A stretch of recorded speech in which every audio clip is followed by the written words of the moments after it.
అందరికీ నమస్కారం. ఈరోజు ఆది సార్ చెప్పిన టాపిక్ వచ్చేసి ఎమోషనల్ ఇంటెలిజెన్స్. దీని గురించి చాలా చాలా బాగా ఎక్స్‌ప్లెయిన్ చేశారు సార్. మనం అసలు ఎలా ఉండాలి? ఏంటి? అనేది. దీంట్లో నాకు నచ్చిన పాయింట్స్ నేను తీసుకొని చెప్పబోతున్నాను. మీకు ఎప్పుడైనా ఇలా అనిపించిందా? ఇలా జరిగిందా? ఏంటంటే కోపంలో ఒక మాట మాట్లాడిన తర్వాత అలా ఎందుకన్నాను?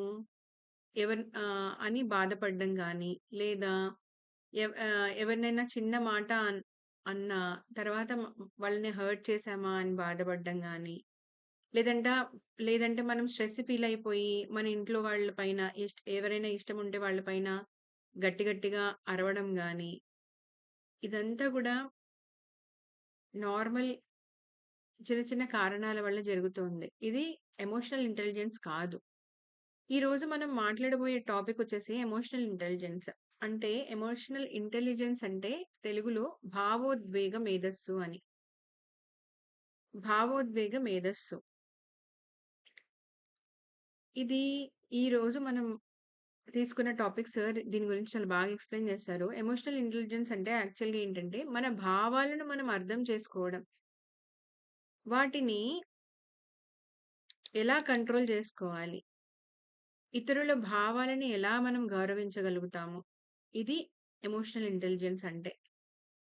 అంటే right emotion at right time at right reaction అని. ఇదే ఎమోషనల్ ఇంటెలిజెన్స్ అంటే. ఒక చిన్న స్టోరీ చెప్తాను. ఒకసారి గౌతమ బుద్ధుడు దగ్గరికి ఒక మనిషి వచ్చాడు. అతను చాలా తిట్టాడు గౌతమ బుద్ధుడిని. "నువ్వసలు ఒక గురువువేనా?" అని పిచ్చి పిచ్చి పనికిరాని మాటలన్నీ తిట్టాడన్నమాట. బుద్ధుడేం చేశాడు?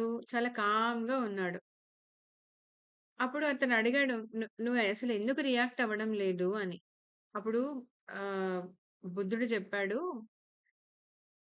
"ఎవరైనా నీకు గిఫ్ట్ ఇచ్చారనుకో, అది నీకు నచ్చలేదు. అప్పుడు ఎవరికి దగ్గర పెడతావు అనంటే, వాళ్ళకే ఇచ్చేస్తాను" అని ఆ మనిషి చెప్తాడనమాట. అప్పుడు బుద్ధుడు అంటాడు, "నువ్విచ్చిన కోపము, నువ్విచ్చిన మాటలు అన్నీ నీ దగ్గరే ఉండిపోయాయి. అది నేను తీసుకున్నప్పుడు కదా నాకు ఎఫెక్ట్ అవుతాయి" అని చెప్పేసి అంటాడనమాట. అదే ఎమోషనల్ ఇంటెలిజెన్స్ అంటే. ఇప్పుడు మనం ట్రాఫిక్‌లో వెళ్తున్నప్పుడు 2 విధాలుగా రియాక్షన్స్ ఉంటాయి మనకి. ఏంటంటే, ట్రాఫిక్‌లో వెళ్తున్నప్పుడు కార్ సడెన్ బ్రేక్ వేసినప్పుడు వెనకాల పర్సన్ ఎవరైనా తగులుతారనుకోండి, కిందకి దిగి వాళ్ళ పైన అరవడము, కోపం తెచ్చుకోవడము, అవన్నీ మనకి స్ట్రెస్‌కి కారణమవుతాయి. అదే గనక సరేలే, పోనీలే ఎందుకు గొడవ పెట్టుకోవడం అని జెప్పేసి గనక మనం కామ్‌గా ఉండి మన పని ఏదో మనం జేసుకుంటూ వెళ్ళిపోయామనుకోండి, అది చిన్నదే గదా అని జెప్పేసి, అది మనం ఎమోషనల్ ఇంటెలిజెన్స్ అన్నమాట అది. మన జీవితంలో సమస్యలు పరిస్థితుల వల్ల రావు. మన స్పందన వల్లనే వస్తాయి. ఎమోషనల్ ఇంటెలిజెన్స్‌లో ఒక 5 స్కిల్స్ ఉంటాయి. మన భావాలు గుర్తించడం, self awareness. Next self control. కోపం వచ్చినప్పుడు ఎలా కంట్రోల్ చేసుకోవాలి అనేది. మోటివేషన్. ప్రాబ్లమ్ వచ్చినా సొల్యూషన్ ఉంటుంది అని మనం అనుకోవాలి. అప్పుడే మనం ముందుకెళ్ళగలుగుతాము. ఎంపతి.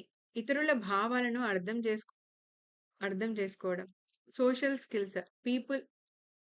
బయట మనుషులతో ఎలా రిలేషన్ మెయింటైన్ చేయాలి? వాళ్ళతో ఎలా సమాజంలో మనం కలవగలుగుతాము? ఇలాంటివన్నీ సోషల్ స్కిల్స్. ఒక పిల్లవాడు కోపంగా మాట్లాడేవాడు.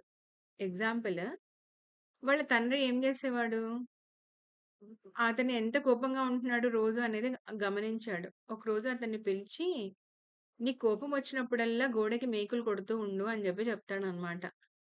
అప్పుడు అతను ఏం జేస్తాడు? అతనికి కోపం వచ్చినప్పుడల్లా గోడకొక మేకు కొడుతూ ఉంటాడు. కొన్ని రోజులకు వచ్చేసి అతని కోపం తగ్గిపోతుందనమాట. రోజు గోడకి మేకులు కొట్టడం వల్ల. ఒకరోజు ఎక్కువ కొడతాడు. నెక్స్ట్ డే రోజుకి తగ్గిపోతుంది. నెక్స్ట్ డే రోజుకి అలా రెడ్యూస్ అవుతూ వస్తుంది అతని కోపం. గోడకి మేకులు కొట్టడం వల్ల కోపం వచ్చినప్పుడల్లా. అప్పుడు వాళ్ళ తండ్రి దగ్గరకొచ్చి చెప్తాడు, "నాన్న, మీరు చెప్పిన పని నేను జేయడం వల్ల నా కోపం నిజంగానే తగ్గిపోయింది" అని. అప్పుడాయన అంటాడు, "ఈసారి ఎప్పుడైతే నీకు ఆహ్, కోపం రాకుండా ఉన్నప్పుడు ఆ మేకులన్నీ తీస్తూ పో" అని చెప్తాడనమాట. అప్పుడు అతను చెప్పినప్పుడు అతనికి తీస్తూ పోతాడు. అప్పుడు ఏమవుతదంటే హోల్స్ అన్నీ అలాగే ఉంటాయి. అందుకని మనం మాట్లాడే విధానంలో మనం కోపమొచ్చినప్పుడు ఏమవుతుంది అనంటే, ఎవరిని పడితే వాళ్ళని తిట్టేస్తూ ఉంటాం గదా! వాళ్ళకి మన మాటలనేవి గుచ్చుకుంటాయి. అది మనం ఎప్పుడు గుర్తుపెట్టుకోవాలి. అవి మాత్రం మనం చెరిపేయలేము. ఇప్పుడు మేకులు ఎట్లాగో తీసినా గానీ దాని హోల్స్ అనేది ఎట్లాగైతే చెరిపేయలేమో, అలాగా మనం మాట్లాడే ముందే ఉండాలి. ఎవరిని హర్ట్ చేయకుండా ఉండడమే ఎమోషనల్ ఇంటెలిజెన్స్ అంటే. మన జీవితంలో 3 రకాలైన వ్యక్తులుంటారు. ఎమోషన్‌కి స్లేవ్ అయ్యేవాళ్ళు, ఎమోషన్‌ని సర్ప్రైజ్ చేసేవాళ్ళు, ఎమోషనల్‌ని మేనేజ్ చేసేవాళ్ళు ఉంటారు. ఎవరైతే ఎమోషన్స్‌ని మేనేజ్ చేసుకోగలుగుతారో వాళ్ళే లీడర్స్ అవుతారు. థాంక్ యూ అండి. ధన్యవాదాలు. ఇంకొకటేంటంటే సారీ. యాక్చువల్‌గా సార్ ముందు ఒక వీడియో చూపిచ్చారు. ఆ వీడియోలో నేను భావించిందేంటంటే అక్కడ తల్లి ఏం చేస్తుందంటే, తను ఒక్కతే కాకుండా తనకి ప్రాబ్లమొచ్చిందని పిల్లల్ని కూడా తీసుకెళ్ళి తనను చంపేస్తుంది. అంటే చంపేస్తుంది ఇన్ ద సెన్స్, నేను లేకుండా వాళ్ళు బ్రతకలేరేమో అని జెప్పేసి పాపం వాళ్ళని కూడా ట్రైన్ కింద పడేసుకొని చచ్చిపోతారు. That's not right way. Because ఎందుకంటే భగవంతుడు ఒక్కొక్కరికి ఒక ఇండివిడ్యువాలిటీ ఇచ్చాడు. మనం వచ్చింది ఒక మంచి పర్పస్ కోసం ఈ భూమి పైనకొస్తాము. అది కూడా ఎన్నో జన్మలు తీసుకొని వస్తాం మనం ఇక్కడికి. నార్మల్ పర్సన్స్ కాదు మనము. ఎన్నో 84 జీవరాశుల నుంచి మనము ట్రాన్స్‌ఫార్మ్ అవుతూ వచ్చి ఒక మానవ జన్మని తీసుకున్నాము. అందుకని ఇప్పుడు మన పిల్లలైనా, మనమైనా ఒక జన్మ తీసుకున్నాము ఇన్ ద సెన్స్ మనం కోరి మన అమ్మ వాళ్ళ పొట్టలోకొచ్చాము. మన సెలక్షన్ వాళ్ళు. మన చాయిస్. మనం చేసుకున్నాం మన అమ్మానాన్నని. ఇప్పుడు నా పిల్లలు నన్ను చేసుకున్నారు. వాళ్ళ పైన నాకు ఎటువంటి రైట్ లేదు. ఎందుకంటే వాళ్ళు ఒక పర్పస్ కోసం వచ్చారిక్కడికి. అది దాన్ని నేను ఫుల్‌ఫిల్ చేయాలి వాళ్ళు నన్ను ఎంచుకున్నందుకు. ఎందుకు ఫుల్‌ఫిల్ చేయాలి అనంటే, నా రెస్పాన్సిబిలిటీ ఏంటంటే, వాళ్ళు ఏ మార్గంలో ఎంచుకోవడానికెళ్లారో నేనొక గైడ్‌గా ఇప్పుడు భగవంతుడు అన్ని చోట్ల ఉంటాడు. కానీ, మనకి మనల్ని ఇచ్చాడు కదా! వాళ్ళని గైడ్ చేయమని.